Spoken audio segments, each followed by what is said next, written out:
Hi and welcome. So today I want to share with you a little bit more about what it looks like to move past your emotional eating. So if you're new here, welcome. My name is Michelle. I'm a certified holistic nutritionist and emotional eating expert. And I wanted to share what life can look like once you resolve your emotional eating. And so this is something that when women come to me, it's really hard to sort of see what life would be like. I think there is an inkling and awareness of what life could be like.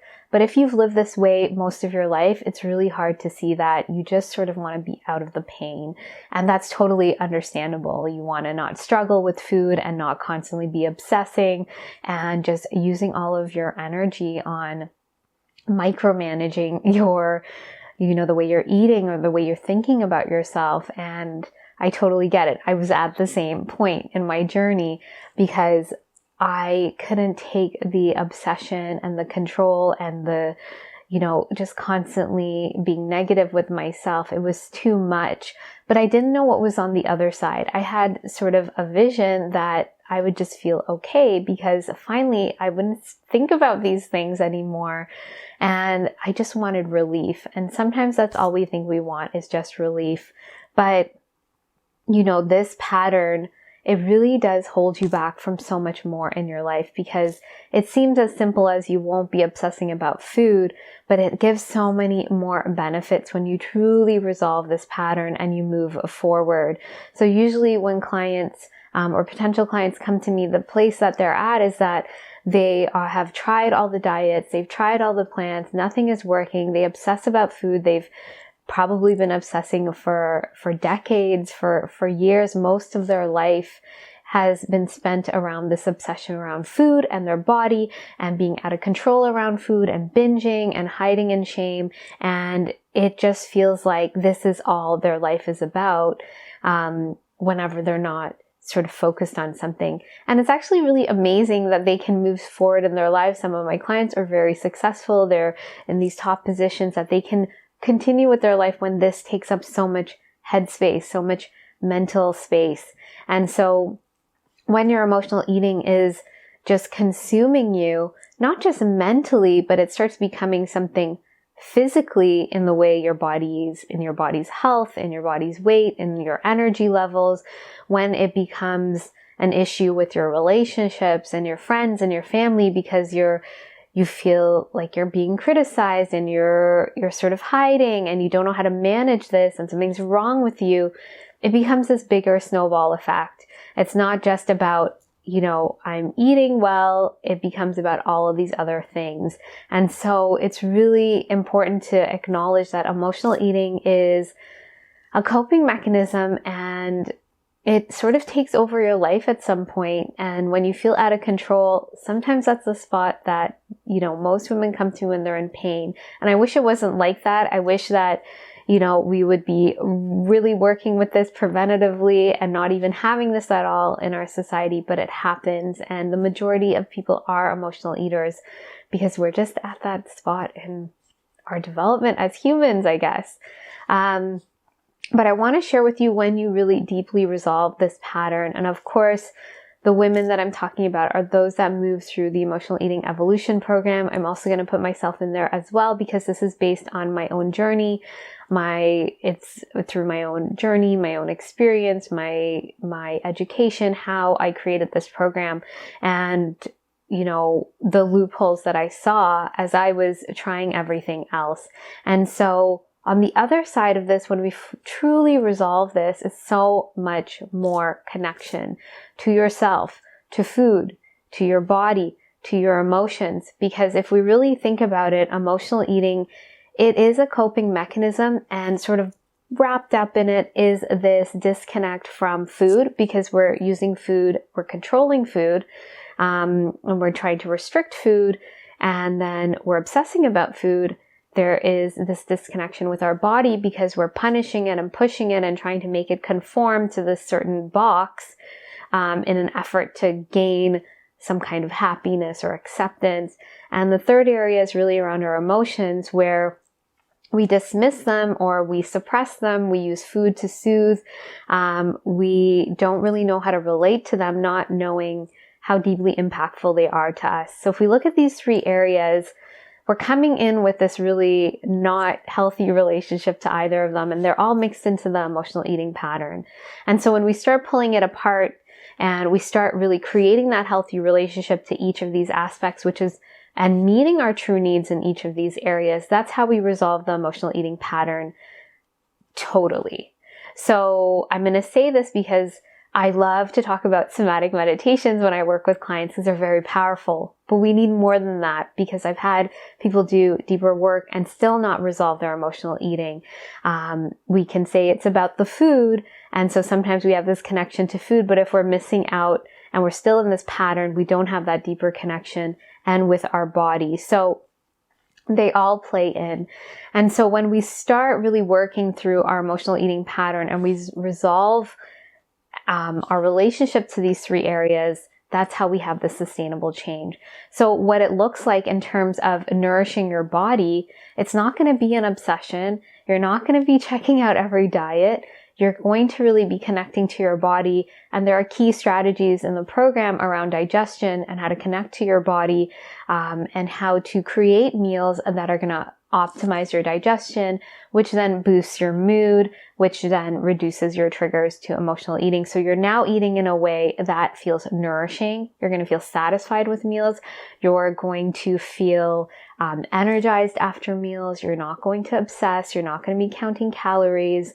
And so it'll just feel like food is food. Like you have your meal. You can tell when you need more vegetables.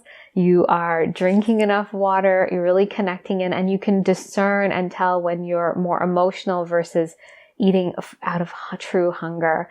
And it doesn't mean like you're obsessing in between meals. You're just eating in a really, in a way that feels more intuitive, but truly intuitive. So I don't like the sort of mainstream intuitive eating. This is like really dropping in after, because you've been resolving that emotional eating pattern. And so food is just food. You eat it, it's pleasurable, but you don't have this craving for it. You're not pushing for it. You're not, obsessing over it. It's pleasurable and it feels good. The second area around your body, how this transforms, is that you start deeply connecting to your body. And that sort of negative loop of criticizing your body and punishing your body to get certain results, we move away from that, and you're really cultivating your true sense of worth and connecting with your body and being kinder and more compassionate to your body. So I want you to really let that sink in. Being compassionate to your body and caring for your body is not going to make you go in the opposite direction of your health goals or body goals. It's going to bring you back towards your healthy, because if you've tried every diet and exercise plan, they're not helping you get there. They're actually giving you those short-term results, and then you yo-yo back. And so it's damaging you and your body each time you go on these really restrictive diets. And so you're thinking, yes, it's the diet if I can hold it, but they're not sustainable. They will damage your body long term. You want to have sustainable change. And so the more compassion and care you have for your body, and you're honoring its needs and coming back to this more centered place, the more it's going to get to its healthy. And if your body needs to release weight, it will eventually release weight. Your health will optimize, your digestive issues will improve, all of these things, because these solutions that are sold to us to punish our body are just only good for the short term. They damage us and make long-term change really hard. And, it's not kind to your body. And I want you, after you move through this part of the program, what happens is your mind really shifts and you start seeing, like, how could I be punishing my body?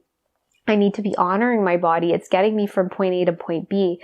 And whatever you nurture with like compassion and care, it's going to grow into what it needs to be. It's going to be at its highest.